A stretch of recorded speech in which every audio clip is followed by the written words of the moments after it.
Alléluia, on va le dire ensemble, éternel. Éternel, pour toutes tes œuvres, pour toutes tes œuvres, mon âme bénit ton nom, Jésus, Jésus, pour ton salut. Reçois ma reconnaissance, reçois ma reconnaissance. Lève les mains dans la présence de Dieu. Éternel, pour toutes tes œuvres, mon âme bénit ton nom. Jésus, oh, mon rédempteur, pour toutes tes œuvres,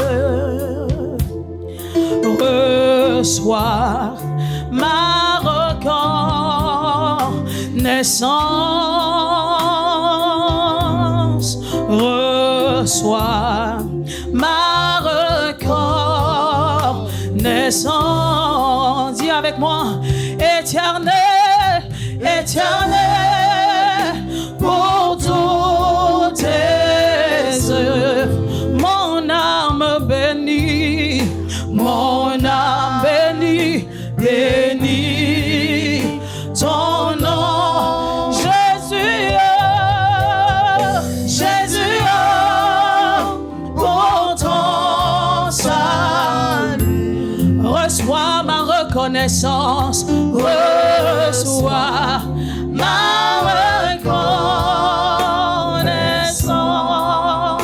Est-ce que là maintenant tu peux monter par tes propres mots et exprimer ta reconnaissance et ta gratitude au Seigneur? Alléluia. Seigneur, nous voulons te dire merci pour toutes tes œuvres. Jésus, pour ton salut. Reçois ce matin notre adoration. Reçois ce matin notre gratitude. Merci éternel pour qui tu es dans nos vies. Oh Dieu, Dieu, Dieu.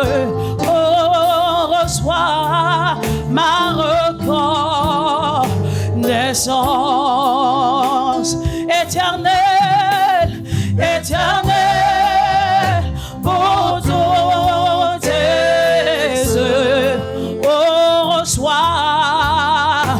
reçois ma reconnaissance.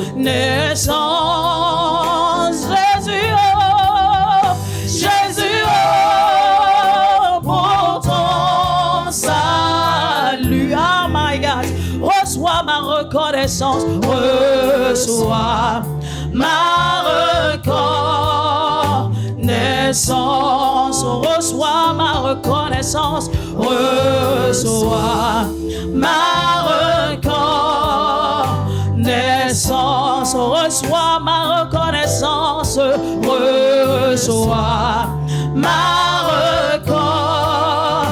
Reçois ma gratitude ce matin. Oh,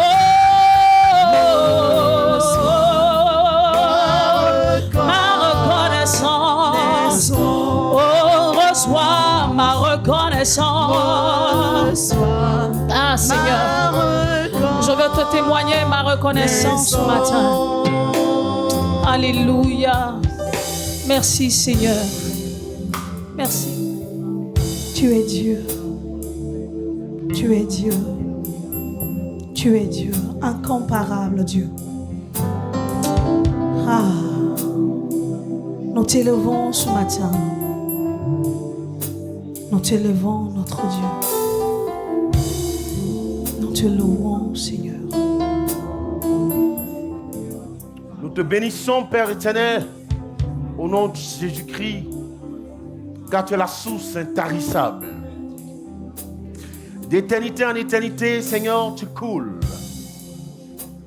Tu abreuves, tu restaures, tu bénis, Seigneur, et tu vis à jamais. Celui, Seigneur, qui s'accroche à toi est toujours ressourcé, il est restauré il est renouvelé, il est fortifié, il est béni et il est comblé au nom de Jésus.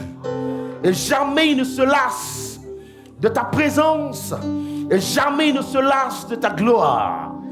Seigneur, nous voulons bénir ton nom, car il n'y a de Dieu que toi. Tu es digne ce matin de recevoir notre louange et digne de recevoir notre adoration, Père. Ce matin encore, viens nous abreuver. Abreuve-nous de ta parole. Abreuve notre âme. Restaure notre âme au nom de Jésus. Et apporte ta parole et pas ta parole. Fais tomber les écailles de nos yeux, Seigneur. Ouvre notre esprit, donne-nous la connaissance et fortifie-nous par ta parole. Affranchis-nous ce matin par ta parole, car ta parole est la vérité. Au nom de Jésus, merci pour la nourriture que tu nous donnes ce matin. Merci pour ta présence et merci pour ta gloire. Au nom de Jésus-Christ. Est-ce que tu peux acclamer l'alpha et l'oméga ce matin? Alléluia! Alléluia! Est-ce que tu peux l'acclamer très fort? Que le nom du Seigneur soit béni. À lui soit la gloire. À lui soit la louange. Et à lui soit l'adoration. Alléluia. Alléluia. Nous sommes bénis au nom de Jésus. Ce matin, je veux dire, après avoir démontré suffisamment pendant plus de 3 semaines la divinité de Jésus, après avoir donné des éléments de réponse pendant 3 semaines, après avoir démontré par la Bible, depuis la Genèse jusqu'à l'Apocalypse, la divinité de celui que nous adorons, le Seigneur nous amène ce matin à faire une chose. Et cette chose-là, c'est la raison même du christianisme. C'est le but du christianisme. Maintenant que nous sommes convaincus que celui que nous adorons est Dieu, qu'il est le seul et le véritable Dieu, il est l'unique Dieu, bien-aimé, ce matin, nous allons passer à une autre étape. Et tu comprendras.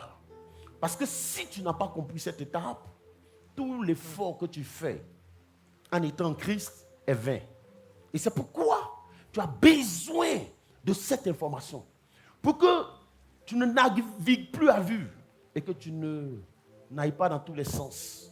Bien-aimé, tu sais pourquoi? Parce que Christ, on va te donner la raison pour laquelle il s'est fait 100% homme et qu'il a quitté son trône pour venir. Christ n'est pas allé sur la croix, sur le bois de la croix, pour que tu deviennes milliardaire ou pour que tu te maries.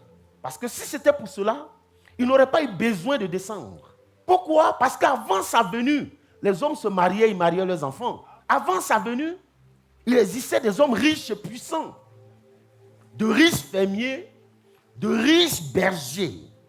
Les gens voyageaient, ils se déplaçaient, ils commerçaient entre eux, avant que Christ ne vienne. Donc, laisse-moi te dire ce matin, la raison pour laquelle le Christ est venu, ce n'est pas pour que tu deviennes milliardaire. Il n'a même pas besoin de se déplacer pour cela. Il ordonne et les choses se mettent en place. Parce que pour que toi, tu aies un visa américain en Côte d'Ivoire, Donald Trump n'a pas besoin de se déplacer à Abidjan pour venir te donner un visa.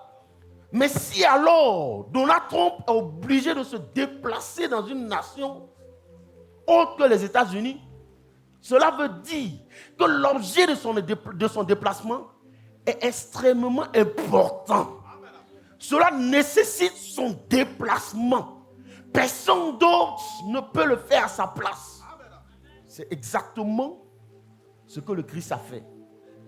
Le Seigneur a été obligé de se déplacer lui-même, de se constituer un corps et venir sur la terre à cause de toi pour te racheter.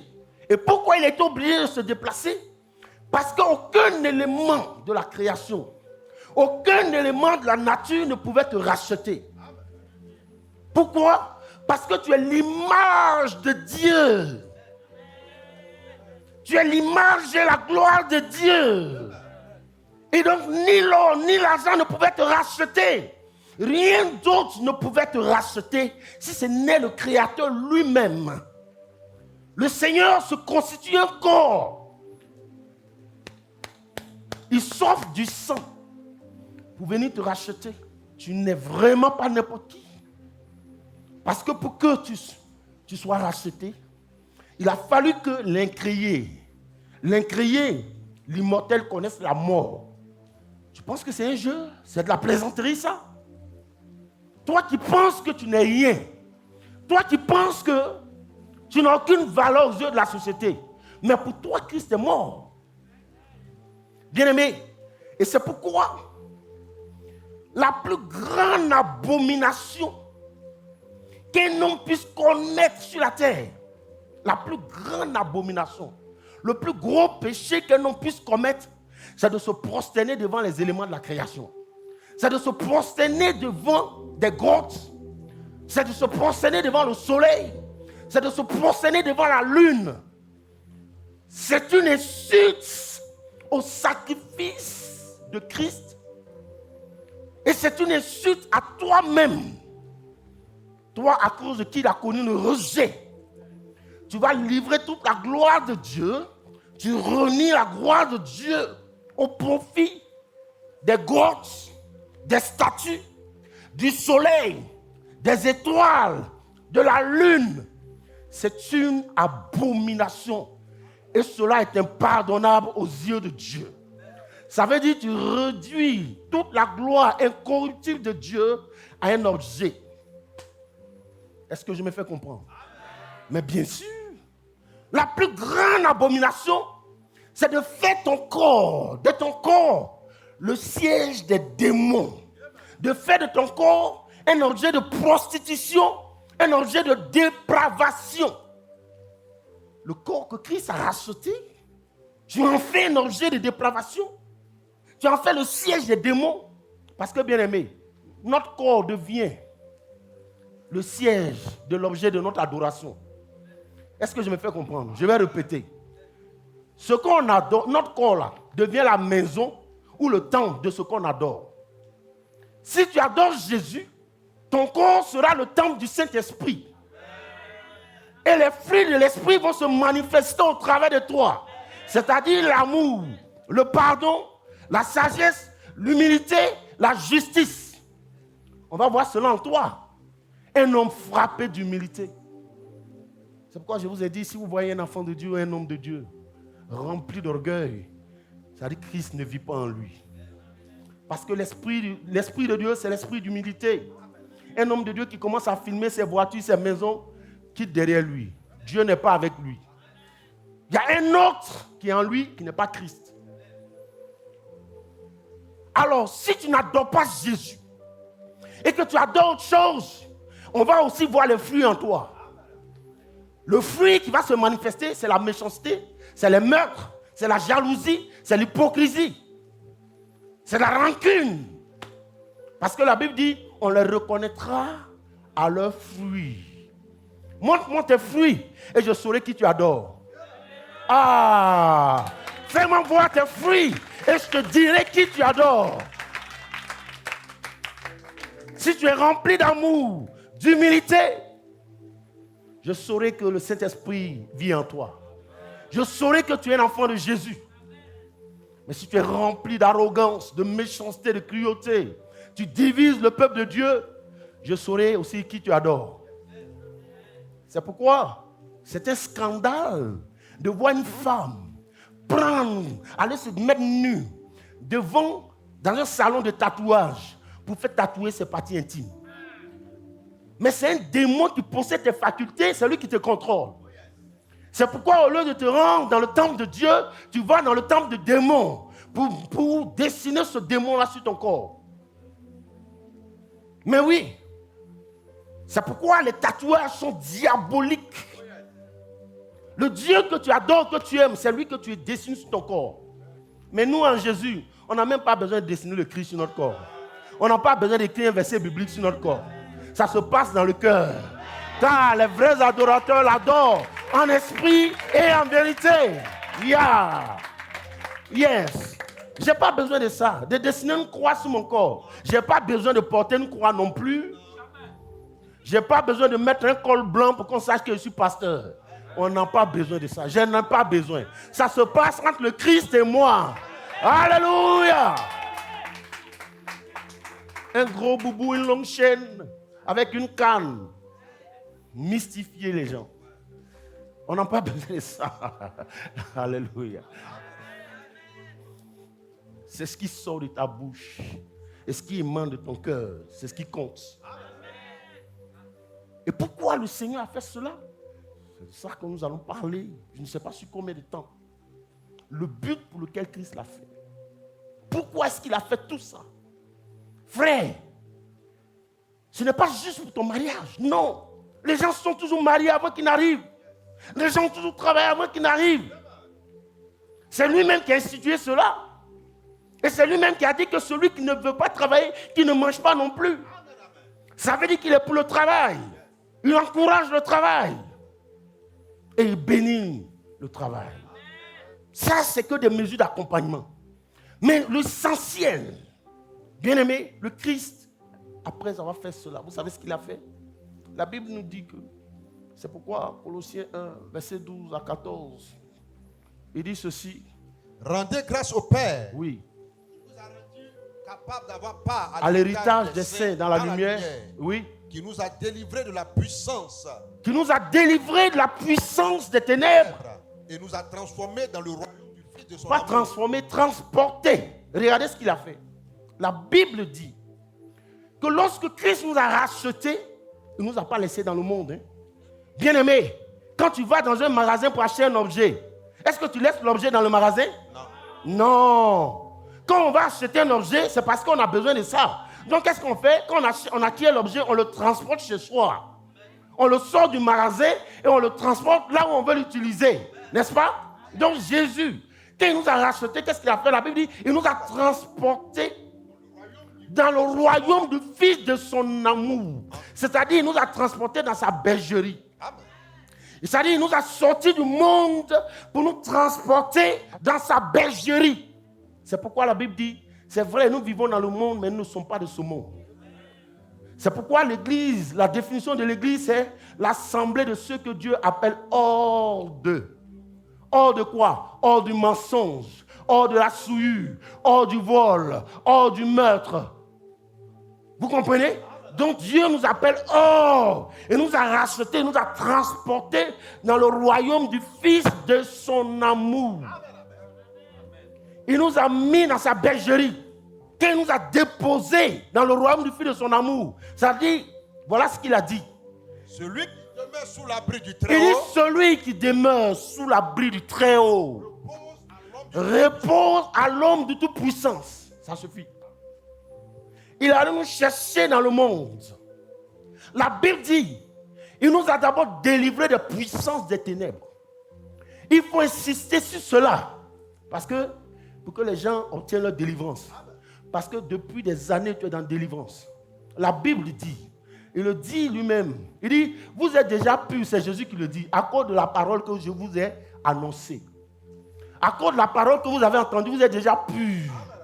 Donc Jésus ne nous aurait pas sortis sans nous avoir d'abord délivrés. Il faut insister sur cela. Donc il nous transporte dans le royaume du Fils de son amour. Et il nous laisse une seule consigne. Et la seule consigne, c'est celui qui demeure sous l'abri du Très-Haut reposera à l'homme de Tout-Puissant. Ça veut dire que Dieu s'est bâti un abri. Et il a déposé son peuple sous cet abri-là. Et il laisse à son peuple une consigne. Il dit, je vous ai transporté sous mon abri. La seule chose, personne ne pourra vous déranger. Tant que vous êtes là, personne ne peut venir vous chercher. Satan n'en a pas le droit. Il n'en a pas le pouvoir. Non seulement, il n'en a pas le droit, mais il n'en a pas le pouvoir. Alors, je m'en vais. Voici ce que je vous demande. Demeurez sous cet abri. Quiconque demeurera sous cet abri sera dans mon repos. C'est-à-dire que celui qui demeure sous l'abri du Très-Haut repose à l'homme de Tout-Puissant. C'est magnifique ça. C'est trop fort. Quand Jésus dit ça, il y a tellement de révélations dedans. Il dit, restez ici. Demeurez sous l'abri que je me suis bâti. Dieu s'est bâti un abri. Et cet abri s'appelle Jésus-Christ. Quiconque demeure en lui repose à son ombre. Parce que c'est un abri que ni la pluie, ni la rouille, ni la corrosion ne peuvent attaquer. C'est un abri qui ne se rouille jamais. C'est un abri qui est vivant. Un abri qui n'est pas fait de main d'homme. Cet abri s'appelle Jésus. Et quiconque demeure en lui, il repose à son ombre. C'est l'abri du salut. Cet abri s'appelle Jésus. Et quand il finit de bâtir son abri, il dit, venez maintenant. Vous tous qui êtes chargés et fatigués, venez sous mon abri. Et vous y trouverez du repos. Vous tous qui connaissez le rejet de vos familles, qui êtes rejetés, malmenés, venez sous mon abri. Car sous mon abri, il y a de l'amour. Vous que la société rejette, venez sous mon abri. Et il dit, il n'y a de salut en aucun autre. Il n'y a de vie en aucun autre. La vie se trouve sous cet abri-là, uniquement. Car aucun autre nom n'a été donné sous les cieux, en lequel les hommes doivent être sauvés, si ce n'est le nom de Jésus. Dieu ne nous a pas laissés dehors. Il nous a rachetés, il nous a mis sous un abri. Venez vous abriter, vous tous qui êtes malades. Venez vous abriter, vous tous qui avez faim et soif de justice. Venez vous abriter, vous que la société rejette. Il y a du repos sous mon abri. Quand on lit ce passage, les gens le récitent comme ça, comme ça, comme ça, comme ça. Psaume 91. Celui qui demeure sur l'abri du Très-Haut repose à l'ombre du Tout-Puissant. Celui qui reçoit choses. Et puis ça récite. On croit que c'est de la poésie. Ils ont bafoué le côté sacré de la parole. Ils pensent que Jésus est bavard. Que la Bible, c'est un livre d'histoire. Non. Dieu ne parle pas en vain. Il dit, tant que tu vas demeurer sous mon abri, il n'y a pas garçon pour toi. Il n'y a pas garçon. Toi que les sorciers poursuivent dehors, viens sous mon abri. Et tu trouveras le repos. Tu trouveras le secours. Alléluia. Viens. Peu importe l'objet de leur adoration. Ils te poursuivent. Viens, cours. Viens à moi. Rentre sous mon abri. Tu vas voir s'il y a garçon. Parce qu'ils connaissent. On ne dérange pas ceux qui sont sous l'abri du Très-Haut. Ah, on ne les dérange pas. Non, on ne les dérange pas. On ne les touche pas. La Bible les appelle la portion de l'Éternel. C'est-à-dire, c'est quoi les caractéristiques de cet abri-là?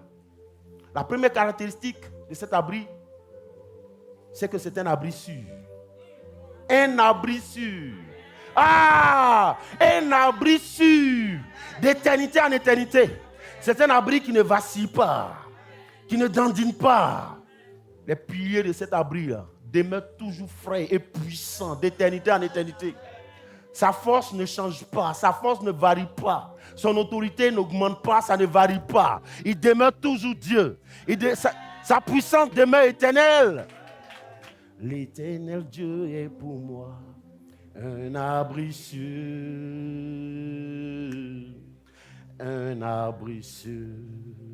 Alléluia. Oh. Un abri qui n'est pas fait de main d'homme. Ni la tempête, ni la tornade ne peut faire basculer cet abri.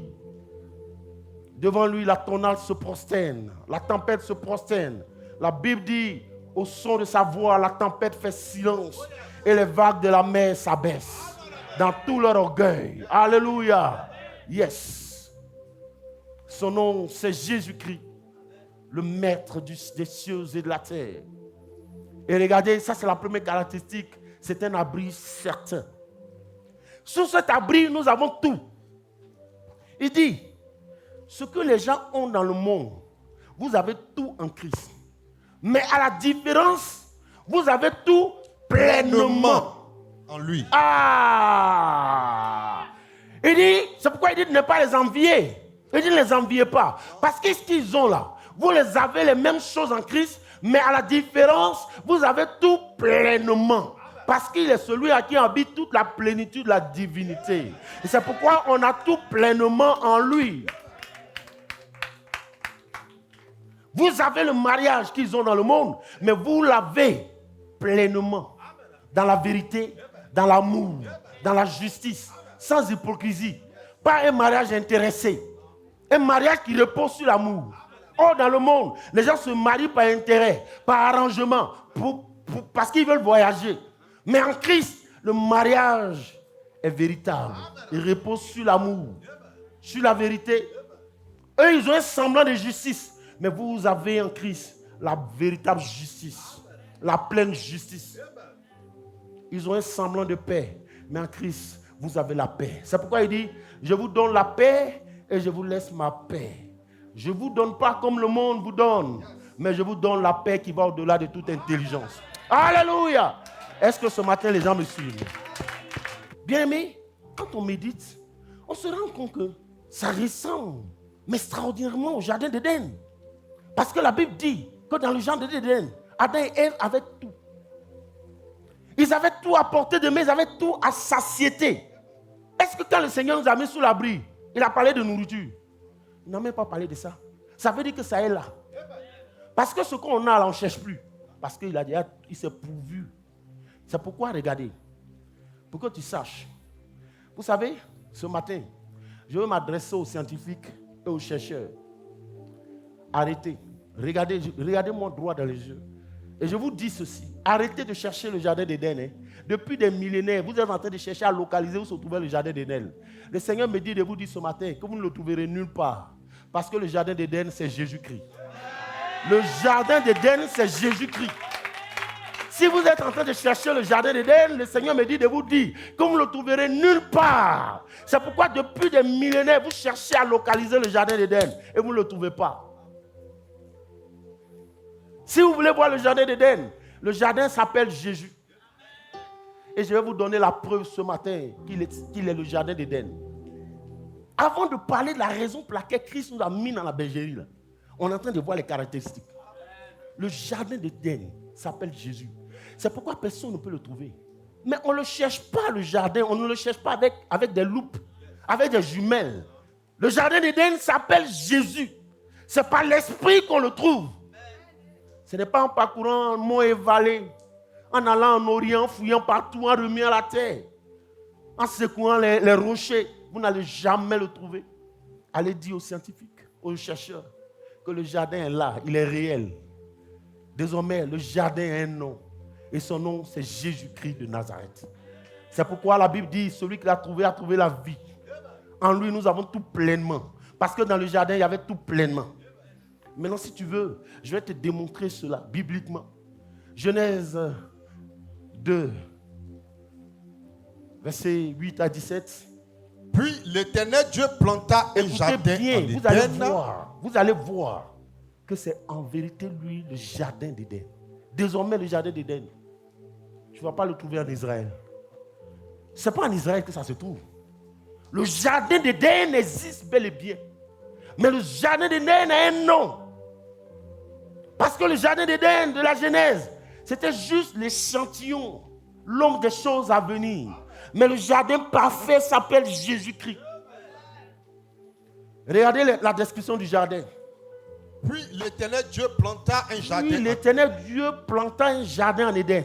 Du côté de l'Orient. Du côté de l'Orient. Et il y mit l'homme qu'il avait formé. Et il y mit l'homme qu'il avait formé. L'Éternel Dieu peut pousser du sol des arbres de toute espèce. Yes. Agréable à voir. Agréable à voir. Toute Bon espèce. à manger. Bon à manger. L'arbre de la vie au milieu du jardin. Oui. L'arbre de la connaissance du bien et du mal. Yes. Un fleuve sortait d'Éden pour arroser le jardin. Un fleuve sortait d'où? D'Éden pour arroser le jardin. Et de là, il se divisait en 4 bras. Il se divisait en 4 bras, oui. Le premier est Pichon. Pichon. C'est celui qui entoure le pays. C'est-à-dire, Là où se trouve l'or. dans le jardin d'Éden, on n'avait pas besoin de creuser pour trouver l'or. L'or était à portée de main. Eh ben, Pichon. L'autre branche, pichon. Là. C'est-à-dire, ça coule comme ça et puis l'or sort. eh ben. L'or est là comme ça, Adam voyait ça. Le nom, l'or de ce pays est pur. Et on y trouve aussi du bérylium et de la pierre d'onyx. Toutes les pierres précieuses que l'on cherche aujourd'hui.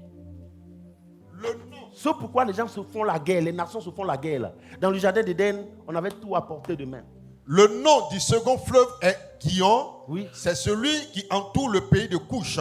Le nom du troisième est Hiddekel. C'est celui qui coule de l'Orient à l'Orient de la Syrie. Le quatrième fleuve là, c'est l'Euphrate. Écoutez bien. Hein, L'Éternel Dieu prit l'homme. Oui. Et le plaça dans le jardin plaça de dans Dène. le jardin. Regardez un peu. Est-ce que Dieu est en train d'ouvrir ton esprit déjà? Est-ce que le Saint-Esprit est en train... Alléluia. Est-ce qu'il est en train d'ouvrir ton intelligence? Alléluia. La Bible dit qu'avant toute chose, Dieu créa le jardin. Il y a mis tout ce qu'il fallait pour l'épanouissement de l'homme. Maintenant, qu'est-ce qu'il fait? Il prit l'homme. Il a pris l'homme. Il faut le lire. L'Éternel prit l'homme. Il prit l'homme. Et le plaça dans le jardin Et il d'Éden. le plaça dans le jardin d'Éden. Pour le cultiver et pour le garder. Il nous a délivrés des puissants des ténèbres et nous a transportés dans le royaume du Fils de son amour. Ça dit l'abri a été déjà bâti. L'abri a été déjà dressé. Dieu a mis toutes les provisions pour notre épanouissement. Et maintenant, la Bible dit, nous transporte dans cette bergerie-là, où il y a tout, et où nous avons tout pleinement. Maintenant, regardez dans le jardin d'Éden. De la même manière que Dieu l'a fait dans Psaume 91, Dieu va laisser une seule consigne. L'Éternel Dieu donna cet ordre à l'homme. L'Éternel Dieu donna cet ordre à l'homme. Tu pourras manger de tous les arbres du jardin. Prends tout. Prends tout. Mange de tout. Oui, vas-y. Mais tu ne mangeras pas de l'arbre de la connaissance du bien et du mal. Mais tu ne mangeras pas de l'arbre de la connaissance du bien et du mal. Car ça ne ressemble pas à ça là.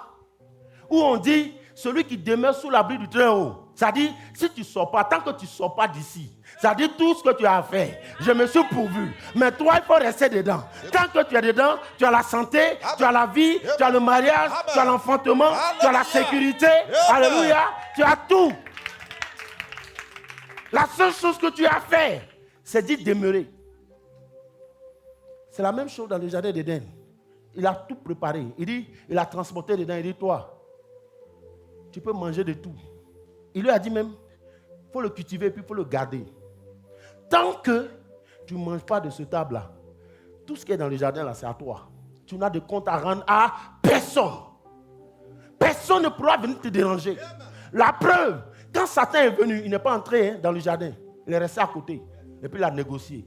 Et puis il a commencé à les flatter pour qu'ils sortent. Parce que tant que tu ne sors pas de l'abri, tu as la paix, tu as la sécurité. Et c'est pourquoi quand le serpent est venu, là, il n'est pas entré. Il ne peut pas entrer. L'abri, là, il n'y a pas de garçon qui peut entrer. Les petits sorciers, ils ne peuvent pas entrer. Ces apprentis magiciens qui sont dans les cercles, là, ils ne peuvent pas entrer. Non. Tu t'arrêtes loin et puis tu regardes et puis tu dis, viens, te dire quelque chose, viens, te dire quelque chose. Tant que tu ne sors pas de l'abri, tu es en sécurité, bien-aimé. Demeure sous l'abri. Est-ce qu'on me suit? C'est la même chose. Il a dit à Ève, viens, madame, venez. J'ai quelque chose à vous dire. Elle dit, ah ouais, qu'est-ce que tu as mis? Il dit, non, viens, je vais te parler. Viens, je vais te parler. Le gars là, qui vous a mis là-bas là, est-ce que vous savez qu'il ne vous aime pas? Parce que, je répète aujourd'hui, ce n'est pas à cause de nourriture, Adam et Ève sont tombés. C'est faux. Non, c'est faux. Non, c'est faux. Les gens, depuis longtemps, ils nous ont fait croire que c'est parce qu'ils ont mangé pomme là. Non, c'est même pas fait de... C'est pas ça. C'est pas fait de nourriture qui les a fait tomber. C'est une affaire d'orgueil. C'est une affaire d'orgueil. C'est pourquoi la Bible dit Dieu hait l'orgueil. Il hait l'orgueil, il fait grâce aux hommes. C'est l'orgueil qui les a poussés. Parce que le serpent là a dit Dieu ne vous aime pas. S'il vous aime là, pourquoi il ne veut pas que vous mangez pour devenir comme lui? Parce qu'il sait, il dit, mais on lit ça, il dit, mais il sait que le jour que vous mangerez, vos yeux vont s'ouvrir et vous deviendrez comme lui. Maintenant, si toi tu dis que tu es un papa, tu es bon, tu as bon cœur, pourquoi tu ne veux pas que ton enfant te ressemble? Si tu penses que tu te comportes bien dans la société, pourquoi tu refuses que ton enfant te ressemble? Si tu es un vendeur de drogue, là tu peux interdire ça à ton enfant. Tu dis, il y a trop de risques dedans. Mais si toi-même tu sais que tu as une carrière brillante, tu as étudié dans les meilleures universités, mais tu vas encourager ton fils à marcher dans tes pas, non? Maintenant, lui, s'il dit il est Dieu, il est bon, il est amour là, pourquoi il ne veut pas que vous mangez? Un père digne veut que son enfant lui ressemble. Maintenant, lui, il ne veut pas que vous lui ressemblez. Elle dit, mais tu es fou, hein? Mais nous, on n'avait pas vu ça comme ça. Il dit, je savais. Je t'ai parlé. Ça que ça a dit de venir. Il faut quitter un peu l'abri, là. Il faut sortir. Sois un peu de l'abri. Pas tant que tu es là-bas, il ne peut pas t'engager. Mais vous pensez que Adam a mangé la pomme parce qu'il avait faim? Est-ce que la Bible dit que c'est parce qu'il avait faim qu'il a mangé? C'est pour ça qu'il dit que ce n'est pas à cause de nourriture, c'est l'orgueil. C'est parce qu'il veut devenir comme Dieu. C'est pourquoi le jugement dernier sera sans compassion. Tu sais pourquoi? Ce n'est même pas mon thème. Hein? Vous savez pourquoi le jugement dernier sera sans compassion? Parce que l'homme dans le jardin, c'est à cause de devenir comme Dieu, il a péché contre Dieu. Maintenant, nous, Dieu dit, on n'a qu'à lui ressembler. Si c'est ça qui a créé le problème, il a déchiré le voile et il nous a donné son Esprit Saint. Or, c'est le Saint-Esprit qui nous transforme à la ressemblance de Dieu, à la ressemblance de Christ. Maintenant qu'il nous a donné la latitude de devenir comme lui, là, on ne veut plus devenir comme lui. On préfère aller en boîte, on préfère vendre la drogue, on préfère tuer, on préfère voler, on préfère mentir. Mais le jugement dernier, si un prêtre ou bien un pasteur t'a raconté, non, tu sais, Dieu ne tient plus, c'est faux. Hein? C'est parce que vous voulez me ressembler, non? C'est ça qui est envoyé par là, blanc, non? Maintenant, je dis, moi-même, je vous donne mon esprit pour que vous puissiez me ressembler. Maintenant que je vous ai donné la latitude de me ressembler encore, vous ne voulez plus me ressembler. Je vous attends. Je vous attends au dernier jour. Si les gens pensent que les gens vont mourir et puis d'autres vont rester ici pour intercéder et puis vont sauver, c'est faux. Je te dis que c'est faux. Parce que Dieu t'a donné son esprit, t'a donné la latitude de lui ressembler. Parce qu'il dit ce n'est ni par la force, ni par l'intelligence, mais c'est par mon esprit. L'image et la ressemblance sont deux choses différentes. Nous sommes faits à l'image de Dieu tous, mais nous tous ne ressemblons pas à Dieu. Parce que la ressemblance, mon fils, c'est dans le caractère. C'est dans les agissements. Aimer, ce n'est pas une image. L'amour, ce n'est pas une image. L'amour, c'est le comportement. C'est des actions, c'est des agissements. Regardez, nous sommes tous à l'image de Dieu, tous les hommes. Mais tous les hommes ne ressemblent pas à Dieu. Le meurtrier ne peut pas ressembler à Dieu, bien qu'il soit à l'image de Dieu. Le voleur ne ressemble pas à Dieu, bien qu'il soit fait à l'image de Dieu. Et c'est pourquoi on donne cet exemple-là souvent, je donne cet exemple. On dit, toi petit là, tu ne ressembles pas à ton papa. Hein? Tu n'as rien de lui. Ton papa, c'est un homme bon. Toi, ton enfant là, on ne dirait même pas que c'est le monsieur là qui t'a mis au monde. Vous voyez, non? Ça veut dire que ce n'est pas, bien qu'il a les yeux de son père, il a le nez de son père, il a la bouche de son père, mais on est en train de dénoncer son mauvais caractère. C'est pourquoi Dieu nous a donné son esprit, pour que l'esprit nous façonne, pour qu'on devienne comme lui, dans nos agissements, dans notre marche, dans notre comportement, dans notre langage. On a vu le jardin d'Éden, on a vu la description, non? Maintenant, on va voir le jardin céleste. On va voir le jardin, le véritable jardin Éden. Les mêmes descriptions là. C'est pas ce qu'on a vu là. La Bible dit, il faut lire en Ésaïe 11, versets 1 à 10. Ésaïe 11. Écoutez bien. Vous allez voir. Puis, le jardin d'Éden, c'est Christ. Oui. Puis, un rameau sortira du tronc d'Isaïe. Puis un rameau sortira du tronc d'Isaïe. Et un rejeton naîtra de ses racines. Un rejeton naîtra de ses racines. L'Esprit de l'Éternel reposera sur lui. L'Esprit de l'Éternel reposera sur lui. Esprit de sagesse et d'intelligence. Esprit de sagesse et d'intelligence. Esprit de conseil et de force. Esprit de conseil et de force. Esprit de connaissance et de crainte de l'Éternel. Esprit de connaissance et de crainte de l'Éternel. Il respirera la crainte de l'Éternel. Il respirera la crainte de l'Éternel. Il ne jugera point sur l'apparence. Il ne jugera point sur l'apparence. Il ne prononcera point sur un oui-dire. Il ne prononcera point sur un oui-dire. Mais de qui on est en train de parler depuis? Mais il jugera les pauvres avec équité. Il jugera les pauvres avec équité. Et il prononcera avec droiture. Et il prononcera avec droiture sur les malheureux de la terre. Sur les malheureux de la terre. Il frappera la terre de sa parole. Il frappera la terre de sa parole. Comme d'une verge. Comme d'une verge. Et du souffle de ses lèvres. Et du souffle de ses lèvres. Il fera mourir les méchants. Vous avez vu l'affaire de frapper là, non? Vous avez dit frapper la situation et la parole, en envoyant la parole. La justice sera la ceinture de ses francs. Oui. Et la fidélité, la ceinture de ses reins. Yes. Le loup habitera avec avec l'agneau. Regardez. Dans le jardin d'Éden, Adam cohabitait avec les animaux, non? Et il n'y avait pas d'animosité. N'est-ce pas? Yes. Dans le jardin d'Éden, là, Amen.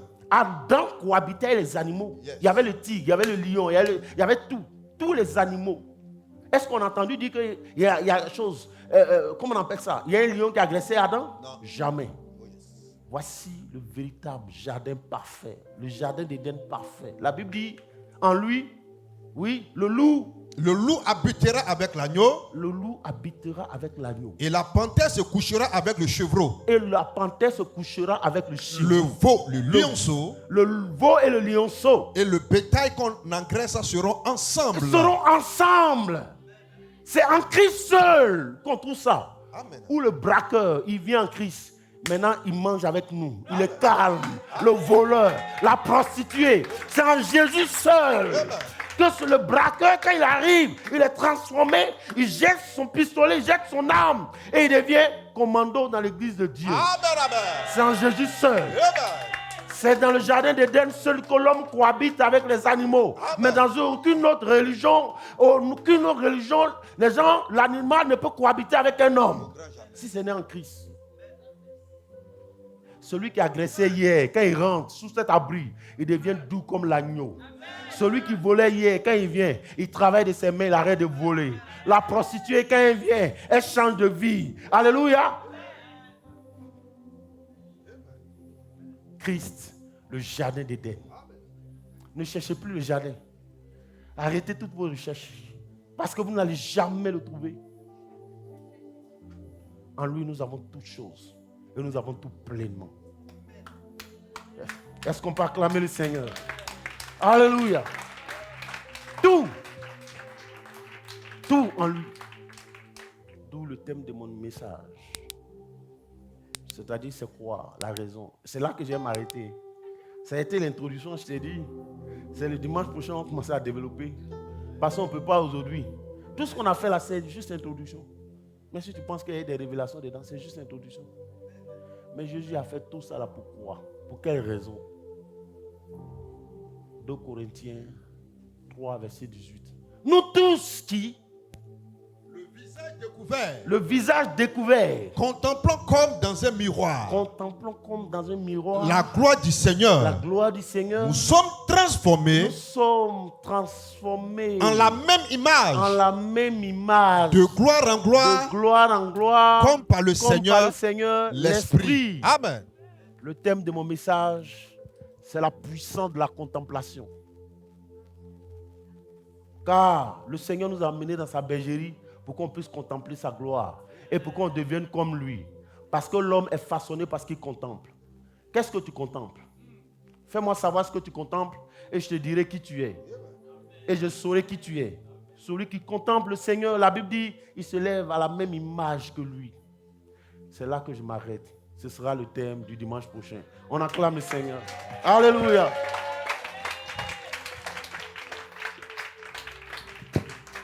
La puissance de la contemplation.